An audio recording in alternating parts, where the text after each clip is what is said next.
to the Cinementalists. Noun, plural. Definition, those whose love for movies runs so deep, they can't help but do a podcast about them. Hosted by Colton Robertson and Joseph George.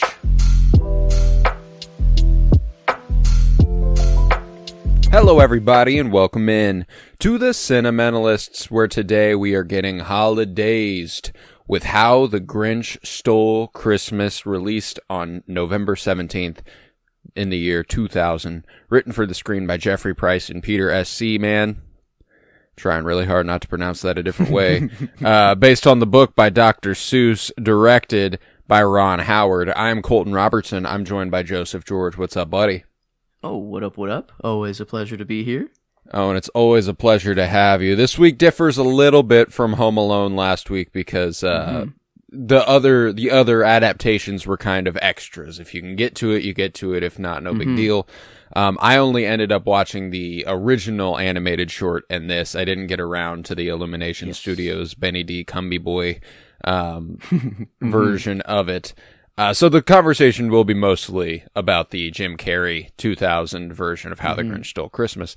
How'd you feel about this? Give me a little bit of a history with this movie for you. I know that this is nostalgic for a lot of people our age. Is that the case for you? Oh yeah, a VHS that was definitely used quite a lot around this time of year, and I mean, it very memorable movie in the sense that, like, I know I sat down to watch this so many times, but insane about how many things I just did not pick up on as a kid. Oh my God. And then now watching it now. It made me wonder when the last time I watched it was, because I genuinely, there's like, whenever the babies float into the city and the guy's like, our baby's here. He looks just like your boss. I'm like, that's fucking hysterical. There's a key party. There's an actual party, swingers party in the middle of it. Like, there's Grinch going, the sun is out and the powder's bitching. It's funny, man. Like, there was a lot of points in the movie where I'd forgotten how funny the movie was, and I could appreciate some of the humor a lot more now than I ever would have before. But yeah, I mean, I guess it had to have been. Shit, it must have been years since the last time I paid attention to this movie. It might be a decade or more, which is like, wild to think about. Like, it's probably been a long, long time. Because if it was, maybe it was on, I don't know, like, I'm trying to think of another situation where it would be on just like in the background at Christmas time, but I don't think so. Like, we used to always, like, Christmas time when all the cousins were over, we'd throw in a movie, or like movies were a lot more common to watch when we were, I don't know, young over at my Nana's house, but we just never do that anymore. I don't know. We don't sit down to watch movies anymore. But no, this one was Halloween time. It was at the Nana's house, and then Christmas time it was Polar Express and Grinch. Pretty much, like, those are the only two that people wanted to watch. And so, I mean, it was like, I know I've watched it so many times, but I mean, dang, I was in it for Jim Carrey, just for Jim Carrey. Just all the funny, it was the funniest shit of all time as a kid, just any physical comedy and he puts mistletoe on his butt, we found that, like, that's just hilarious, but now it's like, no, it is the swinger party or the, him slingshotting into a motorboat, him just fucking flinging straight into, I mean, like, it's wild how kind of horny this movie is, all the way through. But and the Seussiverse, as it were, at the beginning of the 2000s, between this and the Cat in the Hat, the live action Seussiverse. I mean, those are incredibly nostalgic movies for our people our age. We were both born in 2000, and I think Cat in the Hat was 2004. I want to say maybe 2005. But both of those movies have a 2003. God damn. Both of those movies have a little bit of a you go and revisit it now and you're like, oh, like, no way. And that's what's funny too, is that these are both movies that are, they're not incredibly well received, like, this movie has, like, by people our age love this movie, this is a movie that we grew up on, but there's an entire generation before and an entire generation after that just don't really get it. Which is fascinating, and I can't blame them one bit. I do think that when you compare it to the 25-minute animated short film, you kind of go, no, why did we need all of this? Because, I mean, I love that original animated short, Boris Karloff voicing the Grinch and everything. Absolute legendary stuff there. I mean, the original song, it's awesome. But I love I love the rendition of it by Jim Carrey. The way he sings it. The Grinch sings it about himself, out of like self-loathing and trying to convince himself that he's worse than he is. There's some interesting takes on the Grinch's personality in the live action one, as far as expanding upon his, I don't know, the reason he is the way he is, which I think is fun. Yeah, because in the animated short, it's just kind of. He is just a bad guy. He's just, you know, he just hates Christmas. Bro is just kind of a mean dude. And then he has all of this realization all by himself, pretty much. Like, it is all very kind of easily done. And, you know, it's still very in the spirit of Christmas. I'm not easy as in, like, they didn't explore, you know, his character at all. No, but I think, like, yeah. For an hour, 44 minutes, they need to you need to do a little bit more. Yeah, and it was, I mean, a little bit all over the place. Like, it was very childlike and very warm and cozy, and then it'd go into the adult humor, and then it'd go into just Jim Carrey doing his thing for like a little bit. It felt like, you know, just some but I think like, because I'm trying to think of when I watched it as a child, and like I don't think I got like the any other stuff out of it other than his like quirkiness and like the comedy, and like I don't think I truly viewed this as like the cozy, like what I want to feel during Christmas time. That was more Polar Express. Yeah. This was like, all right, I want to have fun for the whole like, this movie is while funny. I'm watching. Yeah, like this is just a fun, like the part whenever the explosion fucking kills me. I don't know why I didn't remember that at all. Whenever he like runs away from the tiny car burning up, and then like it blows up, and he like flies away, and it's like really early 2000s action movie type shit. That's so fucking funny.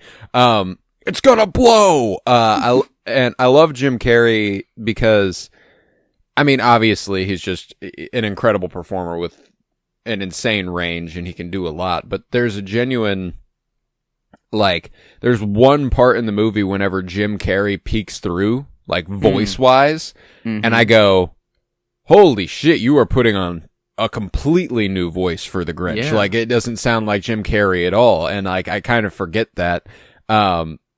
It's wild. Like those aren't his teeth, are like they're messing up those teeth? No, like yeah. They're fucking up his teeth. But I feel like it's the way like he holds his mouth to the side. He like, and it's almost like a noir, like kind of detective, he's got that, a little transatlantic bit, thing going on. But I mean, the amount of, I mean, I think kind of like in the vein of Batman and Riddler, you know, like the mask, like him covering up in all of this makeup. Like I feel like it gives him kind of the opportunity to go wilder, or like to and the mask, when he was the mask, I guess, in there, like it feels like he expresses himself way more like through this, or it's at least more normal too with a character like this. Like I don't know how this man smiles in the way he does, like how he can get his cheeks to like go into his eyeballs pretty much, but like he can just contort his face so well that it brings the character just so much more to life. Absolutely.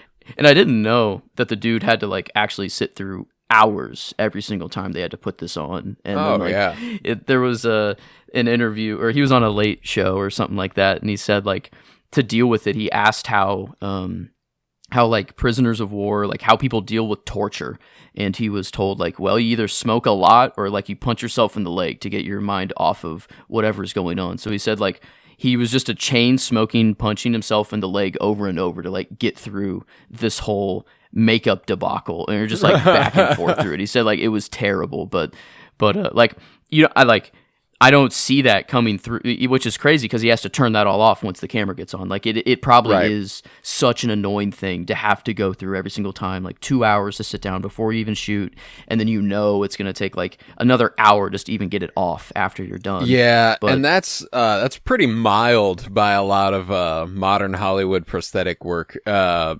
Elordi and Frankenstein, that just came out. Sat through 11 hours of makeup. 11 hours of makeup. Like, he would fall asleep and they would just put makeup on him. Oh my God. You know, like that's like multiple times did he have to do that? Oh yeah. He didn't shoot all his scenes in one day, you know. He did a lot. And that's why Dave Bautista, when he did Drax, sat through a ton of makeup. There's a bunch of Colin really Farrell with the Penguin. Yep, the Penguin. Yeah. Yep, definitely. But you know, this is an Oscar-winning film, How the Grinch Stole Christmas, and it did win for that makeup. Well deserved. I mean, it looks really, really impeccable, and everybody's does. You know, the entire look of Whoville is pretty seamless. Yeah, and I really enjoy, you know, production design in a Dr. Seuss movie has to be on point, and I think it is. It looks really, really Seussy, and that's something you obviously need. One of my favorite performances in this movie is Jeffrey Tambor as the mayor, Mayhew. He's so fucking funny. I love that actor. Has an Arrested Development tie. As he's like the main patriarch of the family in Arrested Development, and that show was like co-created and narrated by Ron Howard, who directed this movie. So there's a little bit of a keeping it in the family thing there, and I really enjoy that. Keeping it in the family is this whole town one family? Every single person's last name is Who, you know? So like, and it is just one town in a snowflake. Like, there are babies just fly in, you know, I guess. Or is that just what they're telling the kids? Or is this actually how their baby production works? They just get babies dropped on their doorstep. That shit was so funny to me. Yeah. But then it's like, well, I don't know. I don't know how the reproduction cycle works in Whoville. But or like how the Grinch, you know, he's like so different from it's not that he just has like a little mutation or something. Bro is like actually different. And definitely fundamentally on a DNA level, something going on with him that is not the same as the rest of the Who's. I wonder if they were trying to go for like a racial thing, you know, because they're all white. Everyone's white in the movie. Besides, I think there's one person of color, or like of anyone that's not white, and it's the cashier at like the very beginning of the movie who's black, and then that everyone else is just white. And I'm like, is it like a, you know, not accepting someone that is? I do think that there is an element of that, which is, you know, kind of entirely on this movie. Because the original animated short does nothing to address that's why nobody likes him, is because he's green. And actually the animated short doesn't do anything to show that the town doesn't like the Grinch. It's just that the Grinch doesn't like the town. Yeah. So, this does have a lot to expand on there. And I think that kind of is the easiest is to kind of go like, well, your pre-existing prejudices against people who may look different, you know, like, don't let them dictate your life. Don't let them dictate how you feel about people. You know, cause, the way he was bullied when he was younger, and like he has a beard and he needs to shave. Like, I remember when I was younger, that part of the movie like genuinely scared me because Baby Grinch, yes, Baby Grinch is terrifying. It's fucking creepy, dude. It is creepy. Yeah. Okay. Thank you. I'm glad I'm not alone there. Cause Baby Grinch is freaky. It's I don't like it, but so that. I do think that there is an element of that they are definitely trying to play with a little bit, but they don't take it nearly. It's not supposed to be taken that seriously, so they obviously don't. They even have that line whenever the taxi doesn't stop for him, and he goes, "It's because I'm green, isn't it?" Yeah, which is the most on the nose race parallel. But hey, Martha has eyes for only him. You know, I mean, like that is. Damn, Martha Mayhew. Yeah, okay. No, this lady has made a career out of looking like she would be in a Dr. Seuss movie or a Dr. Seuss book. She was also in Edward Scissorhands. Okay. Which is not, it's not Seussy, but it's Tim Burton, Yeah. and it's got the same sort of feel where it's like hyper fantasy production design and all that stuff, and strange looking. But like that's what's funny is she's obviously not. She's got the bone structure, like the facial bone structure of someone who would be from Whoville, and she's still super fucking fine. Like that is a beautiful woman. It's just built in. They didn't I thought it was funny that like they actually needed to like alter or like do makeup on everyone else to like make them look like they were a member of Whoville. They barely changed her face. Like, so not to like diss on her or anything. I don't know. No, because she's gorgeous. That's that's what's fascinating is that everyone else looks goofy as shit, and she looks like she looks born for this. It's so funny, and I mean that affectionately. I don't mean that negatively. It's I love that part of the movie though. Whenever she's like visibly horny for the Grinch. It's so fucking funny. Yes. Whenever she points at him and he like points at himself like, me? Are you fucking kidding me? So fucking funny.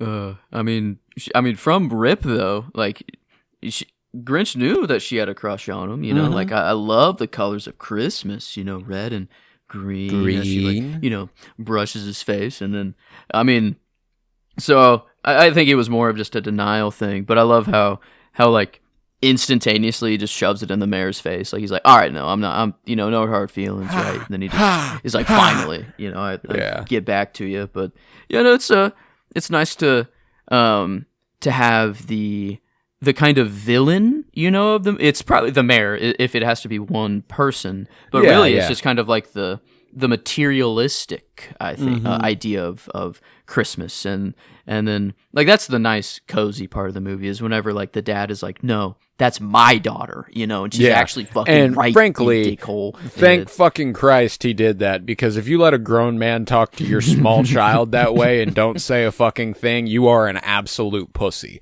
So I'm glad he said something, even though he probably should have punched him in the fucking jaw. But we solve these fights with words. But his wife, got right on him right up. She was like, all right, we're going right now, right here in front of everybody. It was. It's crazy how horny the movie. It went over my head just as a kid. Like I didn't even think of anything like sexual with this movie. Well, and that's what makes me curious. There was a lot of this movie that I straight up didn't remember. And I wonder how much when you're young, whenever you see stuff like that, just goes in one ear and out the other because you're like, that's not for me. Like you're like, that's not, I don't even remember. I'm not even going to remember this. Like there was so little of the movie that I did functionally go, oh yes, I know exactly what's about to happen. I remember precisely where we're going next. It was mostly surprising. And I think that's that's a credit to the movie. And I think it's a lot of fun, but, it's long, I think it stretches. I think it's, I think it's okay. It's an okay edit. There's something that the camera does that I just, I have to do everything I can to ignore. It has this slow swaying spin that is incredibly Dr. Seussy. Yes. And that's the only reason I can forgive it. But my God, does it make the movie annoying to watch at times for me? Like, it slowly turns, and then it slowly turns the other way when they cut, and then it slowly turns again. So like, it's 100% obviously very, very intentional. And there are moments in the movie when it works, and I'm like, yeah, that makes sense. But whenever the camera's just stationary, like it's staying in one spot, and it's turning, oh my God, I can't stand it. I don't know why, but it makes the movie hard to watch during those scenes. And then it stops doing it for a while, and right when I think, okay, we're free of this, they do it again. I didn't notice it at first. Like the thing, I just noticed no shot was like straight on ever. It was always at some angle or some just always off-centered. And then I went back to turn it on again because I'm like, now let me see if I can notice this camera spin. And I'm like, oh my God. Like I just went to random parts of the movie and it was like almost every time I just went to a random spot and I'm like, holy shit. Yeah, dang. I don't mind the off kilter. I don't mind the Dutch angle, I don't mind stuff like that. Mm-hmm. It's just the steady movement of the camera. It all looks, I'm okay with a movie that looks handheld. I have no issue with a movie that looks handheld, but there's so much just casual swaying that it almost looks like a documentary film, documentary filming. At points when it cuts between, like whenever it gets really choppy and it cuts between characters, it just looks like there's an actual crew of cameras holding and somebody is just kind of swaying while they hold it. It's kind of in the same vein as like The Office for me, where like I just could never get into The Office for the shaky cam. Like it would be the only thing I would notice, and then I would just hate that I couldn't unnotice it, and then I could never enjoy the show. So it was like I know that people love that show, and it's very funny, very good. Right. But like I just never could get into it for that reason. And it's the mockumentary thing, it does make it hard to you do have to work to get past it. I'm with you. It's a strange, and it's definitely a strange choice for how it's not a strange choice for How the Grinch Stole Christmas. Like I said, it is Susie. It makes sense, and like that kind of like, I don't even know how to describe the way it's supposed to make me feel. I know that but I know it's Susie. It makes it feel weird and not normal, and I appreciate that. But man, I don't know. It just bothers the shit out of me. Like the whole mail sequence with, that's like the worst part of it for me. With Cindy Lou and the Grinch in that room, there's like a cut to the Grinch and it's spinning one way, it cuts to Cindy Lou and it spins the other, and then back and forth and back and forth and back and forth. And sorry about that. I just, it bothers the shit out of me. But, that's really the only thing filmmaking wise.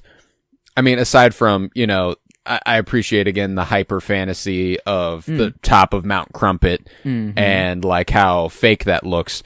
It's weird that Tim Burton is just kind of like the dark Dr. Seuss, like right. And I don't know how I've never really put the two together, but just these very fantastical worlds, and yet the sets that they were building were pretty damn impressive. Like in the town, the houses, like they had to build a lot of shit for this. Oh yeah, this is a very built out set. There's not a lot of, there's hardly any VFX work as far as the the green screen is concerned. A lot of it is very, very practical, and you can tell, which is what makes it interesting that this doesn't get to, as far as I could tell, it didn't get a production design nod. Man, that's what I thought it would have won, actually. I mean, makeup and costume, that does make sense for makeup makes a lot of sense. Surprising that it didn't get anything for set design. That's what I would have thought for sure. Oh, okay. It nominated for art direction and set decoration. Okay. Set decoration, that makes sense. So yeah, but it won best makeup, but nominated as well for best costume design. Yeah, So okay, do we have a Kansas City film? No. Oh, we're slacking, man. We haven't had. I feel like it's been so long since I've been able to see the good old Kansas City Film Critics Circle Award, but no. It is what it is. It's okay. It is what it is. We're gonna. Yeah, and it did. I guess it makes sort of sense that it got like mixed. I wonder how many people were like, no, this is the book that I cherish as a kid, or this is the animated short is what I cherish. Why are we making this into live action? It already exists. It also came at a point like Jim Carrey is pretty universally beloved at this point. But whenever he was in a lot of stuff, it's just like anybody else. There are a lot of people who don't like Timothée Chalamet because they feel like they see him everywhere. Like there are a lot of people who don't like Pedro Pascal because they feel like they see him everywhere. And both of those dudes, personality wise, have nothing on what Jim Carrey was bringing to the table. You know what I'm saying? So like whenever, if Jim Carrey's thing doesn't work for you at this time, you're really not going to like seeing Jim Carrey. So like that's, at a prolific time in his career, he was at the top of his game. He was in a lot of stuff. Kind of makes sense that people were like, that there were some people who were like, this isn't for me. I don't like this. And there's always going to be a crowd of adults who for some reason hate children's movies. Yeah. And it's not, not that you should be like, yay, children's movies, but you if you don't like them, you should probably just kind of keep that, be indifferent. Don't be like, this movie fucking sucks. Well, it's like, it's not for you, so that makes sense. Yeah. And I think it goes to, like, show how the movie handled, like, how we don't remember a lot of the adult humor at all, or it just went right over our heads. I think that's, like, a really good balance to strike with a kids movie. Something that, like, obviously the kids will enjoy it because of the physical comedy and everything else that's going on. But then the adults that are in there in the theater with their kids, if you are going to the theater to see this, they still will have enjoyment out of it too. And I think, like, maybe one of the feelings that I hated the most while watching a movie with my family is when everyone else laughs and then I'm just like, wait, what? I'm like, I didn't know I was supposed to laugh, and I'm like, it must just be something I don't get yet. And then so I would hate that. And maybe that's why, like, parts of the movie are out of my head, is like, maybe my family would, like, they would laugh or like at this looks just like your boss or what, and I'd be like, huh, like, wait, how is that funny? But I don't want to ask to embarrass myself because I didn't get it, sort of thing. So you laugh along, smile and wave. No, I do. Like I said, I do think that the movie has a lot of fun, quirky, and Jim Carrey is incredible, like, physically and comedically, just a genuine genius. Like, he is so good at what he does. And without him, this movie is not good. Yeah. Like, that's kind of what's incredible about Jim Carrey, the weight Jim Carrey carries, forgive me, for the movie is, like, I can't imagine anyone else playing the Grinch here, and if they do, I don't think the movie's nearly as well done. Yeah, and I do like Ron Howard a lot. I think he's a really interesting director. He's one of those guys who, proves that you don't have to be an auteur to have vision. He did Willow and he did A Beautiful Mind, and he did Solo, a Star Wars story. Okay. Yeah. So, like, there's nothing that really ties those movies as far as, like, I don't know, an artistic style. Like, it's not Wes, it's not it's not Yorgos Lanthimos. It's not like these guys who, when you watch those movies, you go, oh, this guy made that movie. It's more in the vein of, and we just lost a legend earlier this week to, tragic circumstance. Rob Reiner. Rob Reiner was a similar director as far as, like, again, a guy with vision who wasn't strictly an auteur. He made, this is Spinal Tap and Princess Bride and When Harry Met Sally and Stand By Me. Like, there's nothing that ties those movies in a literal filmmaking sense. It's just this, it's just that you have an idea and you know how to execute it. And that's what's, Rob Reiner, I think, is more of a legend than Ron Howard, but I think Ron Howard has found himself in a similar vein as far as his ability to continuously direct movies that do put asses in seats and people do enjoy. And there's not really much that ties them. It's a really interesting filmography Ron Howard has built out for himself. And How the Grinch Stole Christmas is definitely one of the more, like, no shit that he did that, huh? Like, the guy who did Willow and the guy who did Solo, a Star Wars story, somewhere in the middle made How the Grinch Stole Christmas. Fascinating. He also developed Arrested Development, which is another just, like, what the fuck? How? What? I guess all adaptation or coming from, like, a source material, it seems, and but there's not, like, much to go off of for source material. Like, here they had to actually create, like, a lot. Like, his whole backstory was never 100%. A thing, and, like, so having to create that, I guess that's more on the writer side of that probably. But it's crazy how I'd say the iconicism of the role, that's probably just Jim Carrey doing all that. Like, if you're right, like, if it isn't Jim Carrey, the movie I don't think it carries. Well, and now every version of Grinch is inspired by Jim Carrey's performance of the Grinch, not by Boris Karloff's original Grinch. Like, there's those commercials for Walmart right now. I don't know if you've been seeing those that have the Grinch in them. Oh, that's the being dude off Westworld. It's a guy. It's Walton Goggins. Who has been in, I mean, a ton of stuff. Incredible actor. Yes. Never would have known it was Walton Goggins unless somebody pointed it out to me. Like that performance is obviously Jim Carrey Grinch, and there's this Universal Studios version of Grinch who goes viral every Christmas season. He's incredibly funny at it.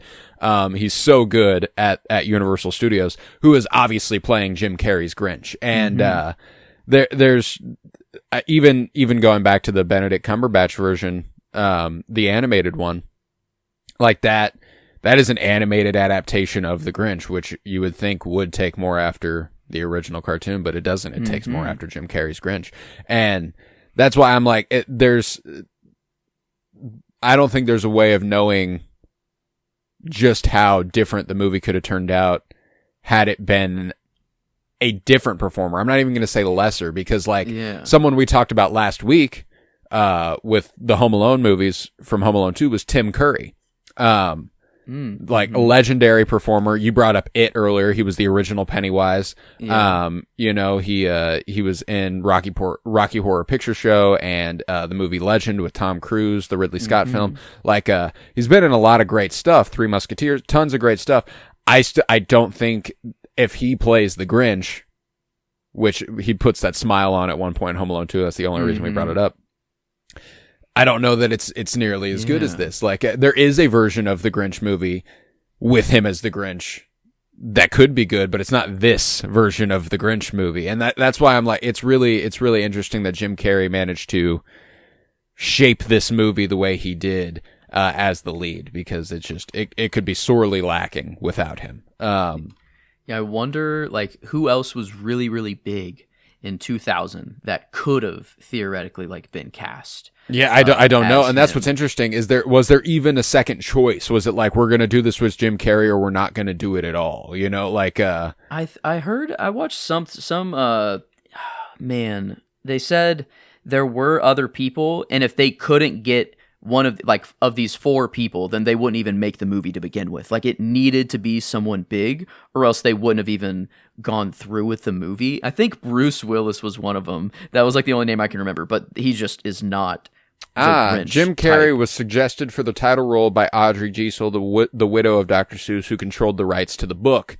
She also suggested Jack Nicholson, Dustin Hoffman, and Robin Williams. So yeah, those could have been all could have been interesting, but again, I don't think that it would be a different movie with those people playing it, Robin Williams is too sweet, Jack Nicholson is too evil, Jim Carrey's the perfect mixture of the two, right? I feel like. So yeah, it's but and obviously Anthony Hopkins is narrating this motherfucker too, which is always good. Gotta love that, That's always. I mean, yeah. I feel like he just he is just to establish legitimacy. Is all right. Oh, Anthony Hopkins is narrating this shit. It's gotta be for real. Or at least that's. I love just hearing his voice over anything. And yeah, it's the Jim Carrey. The fact that it is inspired off of him now and not the source material. That obviously we know that they struck something here. If the movie's not widely received as great, well, people are impersonating this role every single Christmas, and I feel like there is a direct correlation between people who are impersonating a role and how iconic a role just happens to be. It is how many people try to do the James Earl Jones Darth Vader voice. It's that iconic that people love to impersonate that, or even just someone like Morgan Freeman is impersonated just because his voice is so iconic. And I think they definitely struck a chord with the character here, and they expanded on him quite a bit, and this is much better than the animated short. I love the animated short. It's simple, it's very nice. It is very, very short, but there's not a whole lot they can do within 20 minutes, but within 2 hours, there is a whole lot more, I think, to get out of it, and giving him the actual kind of the a kid who was just bullied in school and took kind of that trauma to the absolute maximum and just let it kind of destroy his whole life for a bit and just become a hermit. And it's like it's not that like crazy of a story. I feel like this is pretty relatable for a lot of people growing up just in school and stuff. So I think they did a really good job of like actually expanding on it and like making the Seuss lore like all make sense. Like this doesn't feel out of the Seuss verse, which I didn't think of that at first, of like Cat in the Hat also being out. But like the Cat in the Hat, like I love that movie, funny, like, and we watched the shit out of that too. But like I can't deny like that this is just well better. Like this feels much more like a movie production. Like, this one being nominated for Oscars makes sense. I would never expect that of the Cat in the Hat. Yeah. And to speak to what you were speaking about a second ago, the original 25-minute short, I appreciate that it's just kind of opposed to the material. Like that is all it is. Like it's like the thing that the Grinch, he like steals everything and then they still come out and they celebrate Christmas. He's like, holy shit, it's not about all of this. I thought it was about all of this. Okay, well this is fine then. You know, like that's incredible. Like I love that he's just like, he's like anti-consumerism is like all the original Grinch is. And then like as soon as he realizes that's not what it is, he's like, oh, well then that's fine. Fuck that. You know, I was being mean. And I appreciate that they do kind of, you know, they obviously expand on that quite a bit in this. And they strengthen the Cindy Lou Who and Grinch ties. The actress who plays her, Taylor Momsen, I think is her name, or Mamsden, or something like that. Momsden, her and Jim Carrey saw each other at some event for the first time since filming, like within the last few weeks. Really? What? What? Yeah, like that's a crazy reunion. Yeah, no kidding. They were like, they were like, holy shit, hi, like, and like it's on camera. They're saying hi to each other, and Jim Carrey goes, "We have not seen each other since we made How the Grinch Stole Christmas." Wow. Like that's holy shit, that's wild, you know. 25 years, yeah. I mean, it's 2000. I didn't know this came out in 2000. But it makes so much sense. This is a very it's a very 2000 movie. Yeah, and the like the sets, everything. I love the. Like the what do you even call this? The Christmas light gun machine, or whatever, and is like just the random props they'd bring out, or like even the mail sorting room. How like it doesn't make sense at all. Everything's fragile. It's just falling over. It's really like I appreciate that that's not Seuss. Like that's not from the book. It's not from the animated adaptation. That's just stuff that they did. That were like, this is kind of Dr. Seussy. Like that's cool. That's creative. I love stuff like that. I mean, I love the male part of the movie. It was like jury duty, eviction notice. You know, it's subpoena. It's super funny. I love. Again, I just love the movie. It's a great time, and I think that nostalgia really carries a lot of weight there. But I don't know. I'm very, very fond of it. But it's also extremely simple. And extremely, and again, I do think it's long in the tooth. I don't think it needs to be quite as long as it is. But it's still a great time. I mean, it's got a great cast. I know we brought up Jeffrey Tambor earlier, but Bill Irwin plays Cindy's dad. And he's been around the block. He's been in a ton of stuff. He is the voice of Tars. Are you shitting Tars. me? Yeah, love Tars, and that's what he learns. He learns to oh my god. Oh, it all makes so. Oh, this is too good. This is too good. Wow, had no idea. I lost you a little bit. Are you still there? Yeah. Still, I think I went too crazy. I think Tars. Can you hear me? I bit. cannot hear you. Oh wow. Oh, maybe not. Okay. Oh no, everybody. Uh oh. Am I back? Am I here? No. Oh. No. Yeah. No. Do I have you? I can hear you. Yes. Are you back? Okay. Do you hear me? I think yes. We're back now. I believe. So. I can kind of hear you. Yeah, there you are. What? Oh man, did Tars really just fucking hacked us? Tars fucked it all up. Yeah, Tars. For the first time, Love Tars did not win. Wow, he had to interject himself. Maybe I'll be editing. I'm gonna go back to this, and I'm just gonna hear freaking Bill Irwin just speak out to me or something. But yeah, that's he did. You know, he was good. Very you go ask your mother, I'm going to do something crazy at this, actually. I'm thinking I'm going to do something radical, or I forget what Cindy says at the little their award ceremony. He's okay, do that something sounds drastic. Good. Yeah, just ask your mom, and whatever. And he's just kind of the normal dad. But yeah, the scene where he does come back around, like, I didn't necessarily cry. There were a few like little tear ups, of those sweeter moments.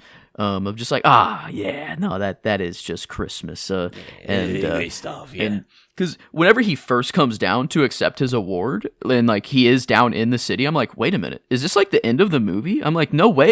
I'm like, there's so much more that I remember, and then I hit the runtime, and I'm like, oh yeah, no, there's still like an hour left of this movie. Yeah, we're good. Yeah.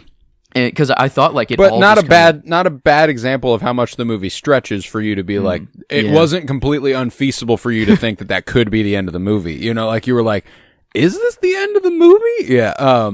It feels long, but yeah. I mean, Bill Irwin does a good job. We brought up Christine Baranski. She's really, really good. I like her in everything she's in. She's one of the bigger parts of Mamma Mia. Also, always gonna love her in that.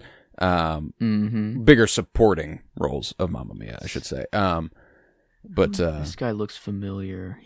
The cop, Clint Howard. I don't know. Oh, the cop. I don't Gotcha. know the cop, but nothing in his filmography is really going there. He's in I guess Apollo 13. I still haven't seen that yet, but I guess that's Ron Howard as well. That is Ron Howard as well. Yes, I have that on physical. Yes, I do. I do have it on physical. I don't know how I haven't watched that yet. But yeah, I don't know. Who did you say I would have maybe? Clint Howard. He's in a lot of stuff. Oh. Molly Shannon. Molly Shannon is that's Cindy Lou's mom, if I'm not mistaken. She was most recently. This is funny because this is a really random pull from Molly Shannon's filmography because she's done a ton of stuff. She's extremely funny, but she was in one episode of Twin Peaks in season 2. Really? And yes, she just popped in, popped out. She was a very, very small role. It was before she broke through on SNL and everything. Like she was not a name yet. She just showed up, and I remember being like, "Holy shit, that's Molly Shannon." But yeah, I mean, she's a legend now. But one of my favorite, another Christmas movie she's in that I love is the Santa Claus 2. The Tim Allen movies. Oh, I forgot about those. Oh my gosh. She's the one who she stands up during a date with Tim Allen, and she's like wearing the Christmas sweater, and she's a real nut, and she sings at dinner, and she's she's just she plays the nut that she is. Talladega Nights, another great Molly Shannon role. She's the wife of the guy who owns the NASCAR team. And she like gets off on the vibrations of the cars as they drive by her suite. It's very, very funny. Extremely funny comedian. I love Molly Shannon. So yeah, I mean, great cast, but, wow. Yeah, I don't know. Baby Grinch, 8-year-old Grinch. One of the only other notable roles is he's the being in the Poltergeist, the legacy Poltergeist. I don't know. Some creepy, shit. I guess, yeah, bro is just a creepy kid, it sounds like. Perfect.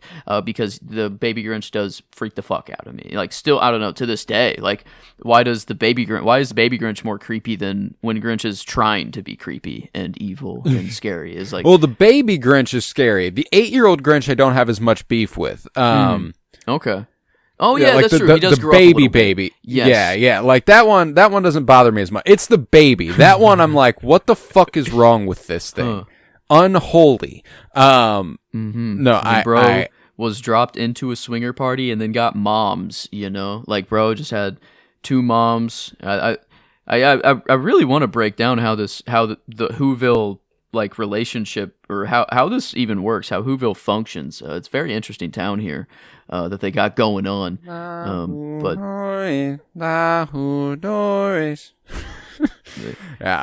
know. I love it, man. I do. I think it's a fun, simple, stupid, silly movie. And Jim Carrey does a great job, man. I think that it again, without him, movie kind of falls apart. But yeah, it's a simple enough movie that I literally don't think I have anything else to say about. Yeah, I know. And that's like kind of while watching is like I always kind of think of things I'll bring up or like how where the conversation might go, and I'm like, man, it's really just going to be Jim Carrey, huh? Her just kind of like... Yeah, I was like, this is just going to be a short podcast. As I was watching it, I was like, that's why I was like, well, shit, if we can watch all three of them, we might be able to get something. But, you know, we wouldn't be getting that much more out of the Illumination Studios one either. It's, again, a very similar movie. But, I think that's that. I think I can do some plugs. We'll rate this movie, and then we will get on out of here. If you would, leave a 5-star rate and review and download wherever you might be listening. We appreciate those downloads. That is a huge help, and December's been very, very kind to us. It's a Wonderful Life was a pretty big episode. Consistently getting downloads daily, which is very, very cool. We don't get a lot of our episodes here don't have a ton of legs. They usually get a bunch of downloads on day one, and then, you know, random little pickups throughout the, you know, a download or two for days to come. But that one has been getting pretty consistently listened to. Home Alone vs. Home Alone 2 did a pretty good job. So hopefully this one does the same thing.